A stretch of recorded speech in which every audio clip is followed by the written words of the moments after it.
Gundam.tk presents MG Heavyarms. Hey, what's up again, everybody? It's Robert, 184, 2Rs2Bs, GundamReviews.net, and I'm finished my look at the Master Grade Heavy Arms. You've seen everything from the unbox to the plates to the actual mobile suit, and pretty much almost everything about it is looking pretty good. But now it's time for the final verdict, where I'll have a list of all the good and bad, so let's get on to the negatives first. So starting with the waist skirts first, this is probably the biggest issue that I've had, is also when you're putting the legs in, you've got to be really careful that they're actually attached in there properly. Otherwise, they're just going to feel not all that consistent. But overall, because they're all independently moving, usually that's a good thing, but you're also going to have to fiddle around and move them up and down, because any pose that you make with the legs is going to move one of them out of place, and then it's not going to be symmetrical and therefore is not pleasing to the eye. Also, when you're assembling this thing, you've got to be a little bit careful because you've got some very intricate parts there in the chest, and if you're not careful with them, I had a comment that somebody said they broke a piece. So please be careful with that. And also, I had a little bit of trouble getting those blue parts into the chest. You can see them coming around. They're very, very small here, and if you're not careful when you put them in, you can just imagine that things might want to snap, even though they do seem to be pretty solid. Again, it's just going to take a little bit of patience when you're putting them in. I really do think that lining is going to be required on this guy, especially in the shoulders. This orange, if you don't put in the red lining or things like that, it's not going to look very good. I tried a little bit of black in a section and it didn't look good at all. So you may have to either get a brown lining marker or just use the Real Touch red like I did, or of course use ink if you are a pro. Also, a few other things. The wire is going to pop out on occasion. Only through the course of this review, it only came out one time. But when you try to put it on here and you put both parts onto the backpack, you can see that you can imagine that would pop off. You can see the wire every once in a while, and it takes a lot of work to put the whole thing together, so it's not ideal, I suppose, but overall not all that bad. In terms of the Gatling gun, of course, you can imagine with a weapon that large that it's going to bump into things ever so slightly, especially on the fact that it's on the inside of the arm. When you've got these weapons that are supposed to open up there, you can imagine that it's going to get a little bit hidden by the Gatling gun, and you can't bring it in under the armpit all that well on occasion.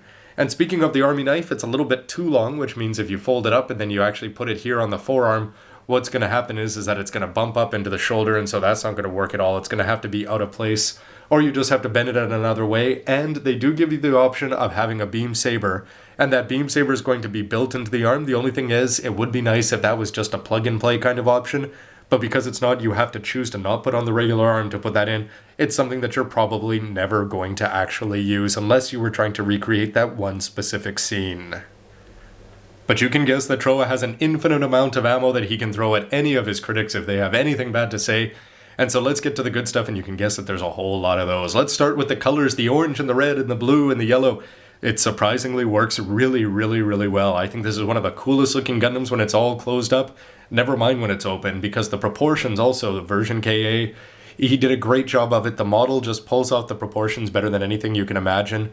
And I think it's very poseable. The looks overall, everything about this visually is going to look great.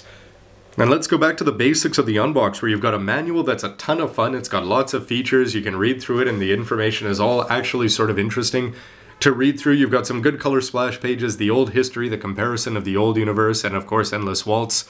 The plates are great. It was so great to see how they're going to pull off the OVA versions in the future with the design of this. And also just the little details, like let's talk about the fact that they took those missiles, and even for somebody who's really lazy like me and doesn't like to put a lot of effort in, by making these missiles a different plate from the parts that they're going to plug into, that took a lot of engineering to do that to such fine detail. And it's very easy, because all you have to do is cut up the F plate and spray it with a little bit of a spray paint can, and bang, you're done. You've got silver weapons that are going to pop, and no matter how you look at it, this is going to draw anybody's eye in. You can choose your colors much better than this, but anyway, the effect, thanks to Bandai, is great.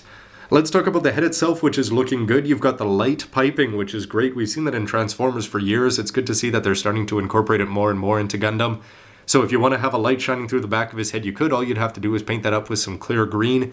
You could do the same for the eyes, and it would be really cool if the light actually shone through there. But the red goatee looks good. You've got those gray Vulcans, which are going to look fantastic, and breakable antennas, but no problem. They're on the side, out of the way, very easy 8-ish in a way, with that yellow V-fin that still screams Gundam, and that extra color application on the head. I think it's one of the cooler looking Gundam heads, and it just fits the overall motif of this guy perfectly. Now let's talk about the actual body, where you've got all these colors all over the place, and none of them are from seals. It's going to come with a million decals, as is befitting of a version KA, which is great if you want to add them on when you see them done by the pros or Dalong, or you take a look around the box. The extra red and white decals around here are going to look great, but let's just talk about the details like down here on the skirt, where you're going to have the gray, the red, and the white part on top of the gray there.